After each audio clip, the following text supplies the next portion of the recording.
When my son with ADHD was younger, he loved playing with other kids, but I started noticing a pattern. He would take charge of the game, tell everyone what to do, and get frustrated when they didn't follow his plan. Then, when the other kids got irritated or didn't want to play with him anymore, he didn't understand why. He would tell on them, saying that they were being mean to him, or even sometimes that they were bullying him. But from their perspective, he was being bossy and controlling and not letting them have a say. Because I had worked with students with social executive function challenges for a long time as a school social worker, I knew that this wasn't about defiance, it was about perspective taking. Perspective taking is the core social executive function skill that many kids with ADHD struggle with because they have lagging and inconsistent use of their perspective taking skills. So, in the case of my son, he wasn't intentionally being controlling, he just couldn't see how his behavior was coming across to the other kids. And because he struggled with being flexible in play, he didn't understand why the other kids were pulling away. I will tell you, it took a long time of teaching him how to see situation from his peers' perspectives before things started to change, because improving perspective-taking skills is a very slow process. The good news is you can help your child improve their perspective-taking skills. Kids with ADHD don't lack empathy, they actually tend to be very empathetic. The problem is they often struggle to see things from another person's perspective in the moment.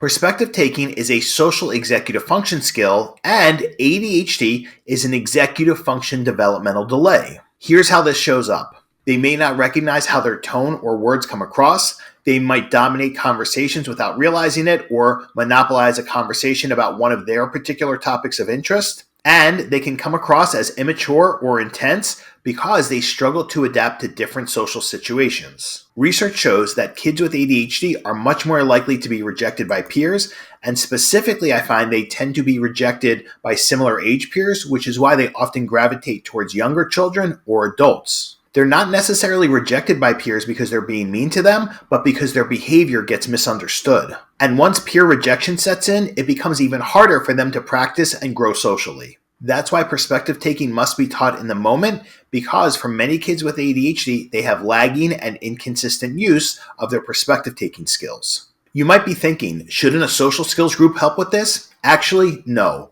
According to the Society of Clinical Child and Adolescent Psychology, there's no evidence that traditional social skills groups improve long-term outcomes for kids with ADHD. Why?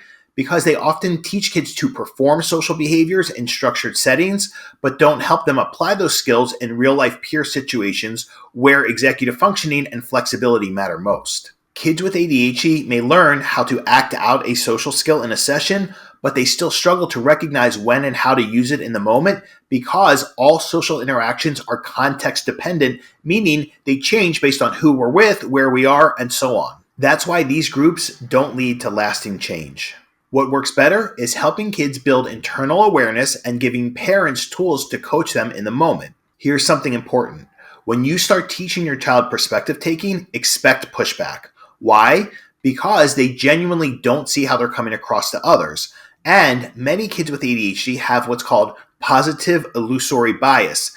They see themselves in a more positive light than others do. They might think they're a great listener, but they interrupt constantly. This isn't arrogance, it's a brain-based challenge with self-awareness and self-regulation. So when you bring up a social misstep, you might hear, "That's not what happened. They didn't think that. You don't get it."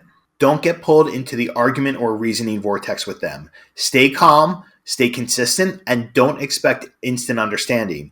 It takes time for these skills to stick, but with patience and repetition, they can and they will. Here's the good news. Perspective taking can be improved, but saying, "Think about how you would feel if someone did that to you," doesn't work for kids with ADHD.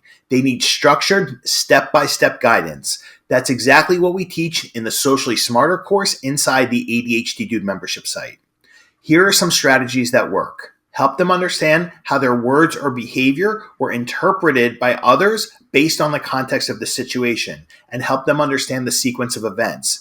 I created this downloadable for the Socially Smarter course so you can help your child understand the sequence of events here and make it more tangible to them. Help connect behavior to peer reactions. Here's what that would sound like. Notice that when you interrupt a lot, your friends look away. That's their way of saying they're feeling frustrated. Teach them how to adjust based on the group and the context of the situation. I call this reading the field, what is often referred to as reading a room. We need to teach our kids that we adjust our social communication based on who we're with. Help them show interest in others and understand the work involved in building and sustaining friendships. Many kids with ADHD are very socially motivated. However, they don't always understand their part in building and maintaining friendships. So as a result, they do not show their peers that they want to be friends or are interested in sustaining a friendship.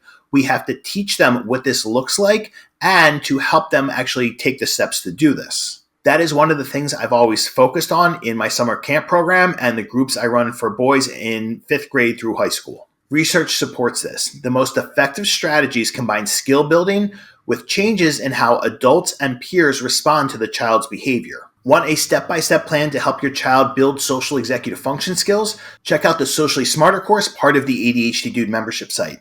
It's designed specifically for families who want to teach perspective taking, reading the field, and helping your child learn how to build and sustain friendships. If you're looking for free resources to start, please check out the social skills playlist at the ADHD Dude YouTube channel. And for elementary school age kids, please check out my Brochachos videos at the ADHD Dude YouTube channel that explain some of these concepts in a way that actually makes sense to them. Those are animated videos. You don't have to figure this out alone. I'm here to help you, and Socially Smarter gives you the step-by-step roadmap. Thanks for watching. I'll speak to you soon.